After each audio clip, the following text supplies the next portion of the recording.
আসন্ন ঐতিহ্যবাহী খার্চি মেলাকে সামনে রেখে প্রস্তুতি খতিয়ে দেখতে বুধবার খয়েরপুরস্থিত চতুর্দশ দেবতার মন্দির পরিদর্শন করেন পশ্চিম ত্রিপুরা জেলা পরিষদের ভারপ্রাপ্ত সভাধিপতি বিশ্বজিৎ শীল। তার সঙ্গে ছিলেন অতিরিক্ত জেলা শাসক দেবদাস দেববর্মা সহ বিভিন্ন দপ্তরের আধিকারিকরা। পরিদর্শনকালে মন্দির চত্বর দর্শনার্থীদের জন্য থাকা বিভিন্ন পরিষেবা এবং পরিকাঠামোগত ব্যবস্থার সার্বিক পর্যালোচনা করা হয়।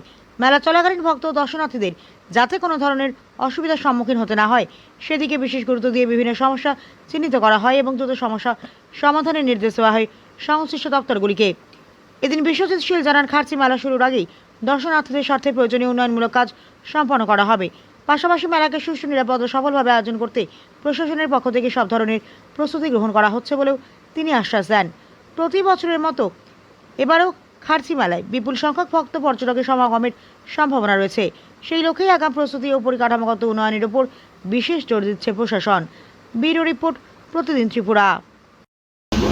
দেরি আছে, আরো অনেকটা দেরি আছে। প্রায় মনে হয় জুলাই মাসের দিকে খার্চি মেলা হবে, জুলাই মাসের সম্ভবত 21 তারিখের দিকে। 21 তারিখ তো চলবে। আর এবার তো কনস্ট্রাকশন চলছে, হয়তো আগে যেভাবে হতো সেভাবে হয়তো পুরোভাবে করা যাবে। তো দেখা যাক, মেলা আসলে দেখা যাবে। মেলা তো হবে, এটা শিওর। নতুনত্ব এবার কি রাখা হবে? এবার কি আপনাদের এখনো তো কোনো মিটিং ফিটিং হয়নি, এখনো বলা যাচ্ছে না কি হবে কি হবে না। তো মেলা হবে, এটা নিশ্চিত। প্রত্যেকবারই হয়, এবারও হবে।